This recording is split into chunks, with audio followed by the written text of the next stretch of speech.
I don't like counting calories, but I need to lose weight. Where do I start? So, get this question quite a lot. And,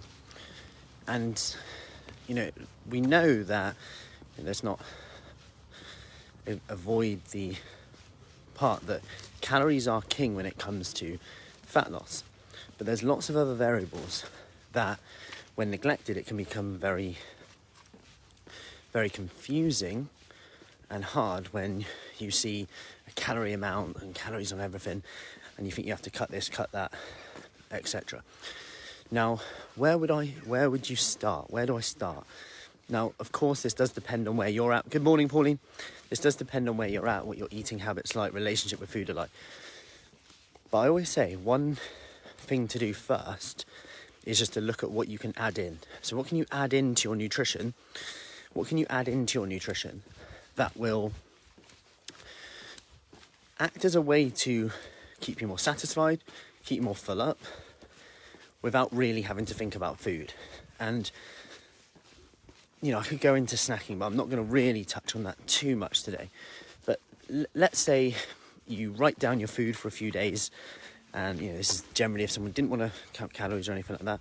You write down your food for a few days just to get a bit more aware of maybe certain habits that you're doing that you don't know you're doing.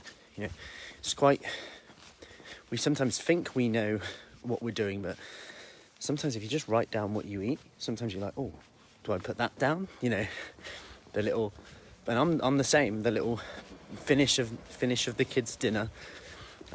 If you spoke to most people in the high street, whichever high street, we could do a study if it ranges of different high streets, and ask people exactly what they ate yesterday, I guarantee they'd miss something off. They'd say, I just had porridge for breakfast, or whatever, I had a sandwich for lunch, then I had pasta for dinner.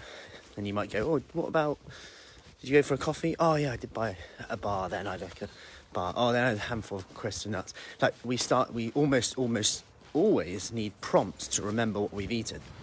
Now, more of a practical way, if you don't want to do that, to get straight started, would be to look at what you can add into your diet, add into your nutrition, add into your body, if you like. And I always look at this in terms of a way can you increase your protein intake. A really simple way to do this is to look at, okay, can I get protein in at each meal? We know that as we age, and I know a few of you spoke about this the other day, saying you'd like more on it. As we age, we need more protein, essentially. More quality protein. So quality protein is more like meat, eggs, dairy, soy. You can mix some beans together. Meat alternatives are generally, if they're made with soy or corn, are generally complete proteins.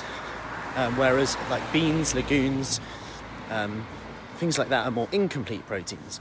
And the difference between a complete and incomplete protein, just in short, imagine a half-finished house. That's an incomplete protein. There you go. That's an incomplete protein. And there you go. There's a complete protein there. So some are missing some bricks, some are missing some windows. So you kind of need to get them from elsewhere. Now, why is this important? Well, protein is important for your immune system, hair, skin, nails. Some people have come, said, yeah, I really want to lose weight, tone up, and then they've ended up going, man, you know what I've noticed? I've got no split nails anymore. And, that's, for me, that's something that I've never really taken notice of personally. Although my kids, if you did see my Instagram stories, you'd have seen my kids have been starting to do my toenails nail varnish. Anyway, that's one for another day. I'm definitely flip-flop ready. So, going back to where we are after that tangent, we know that protein is important to that, not to mention it helps keep you full up. And I've said this before, that if I add more protein to my diet, I can almost subconsciously eat fewer calories, almost an amount of calories that, and I keep busy, that is a key one for me, and more on that another day, but I can almost subconsciously eat less. And the research shows this, when people have higher protein at breakfast or on their first meal of the day, people subconsciously eat less. And this was in people who weren't trying to lose weight. And the reason that's important is because they didn't want people to be thinking about food all day. They didn't even know why they were in the study. They just sometimes they gave them high protein breakfasts, sometimes they gave them lower protein breakfasts. And what they found is people who had higher protein breakfasts tended to eat less throughout the day, and it's kind of setting the stall for the day. That's why we do the 1 minute workout in the morning, those little habits in the morning that seem insignificant, But again, I'm not saying breakfast has to be at 6 a.m, 5 a.m, 7 a.m. Breakfast is breaking the fast. And it might be that, just like with snacks aren't bad if you plan them. If you plan them in, they're often actually good because they're part of the plan, right? And if you're part of the plan, you feel differently. You feel like I can carry on even when things have gone a bit wrong.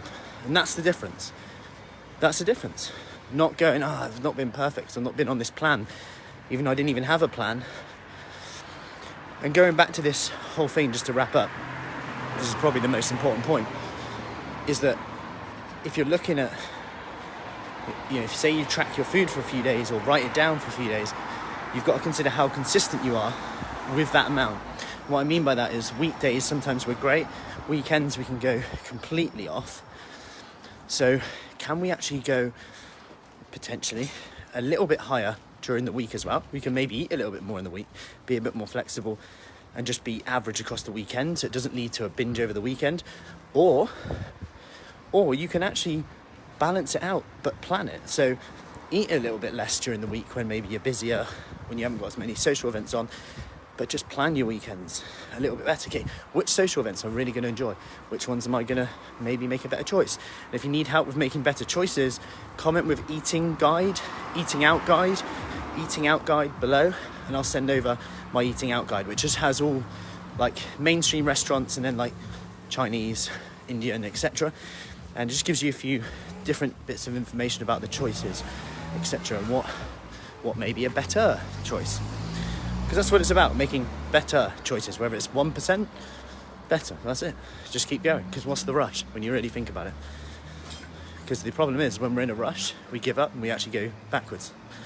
So, I hope that helps. What can you add into your nutrition today? What can you add in? Can you add in some more protein? Can you add in more water? Can you add in more veg? Pick one thing of them, just one thing. You don't even have to think about tracking. You don't have to think about any of that right now. Just add in one of them, because we're always thinking about what we can take away. I want you to add something in today. So what are you going to add in? Comment below, let me know, and I'll see you soon. Make a great day. Oh, before I forget, a week on Wednesday, 7:45 p.m. I'll be doing a free talk, essentially busting myths, showing you how to create a nutrition plan for you and knowing why it works, so that when you hit plateaus, you can make little amendments, changes, and break through them, rather than look at all the fad stuff, and because it gets confusing now. So if you want in on that, just comment with talk below and I'll make sure you get the link to that.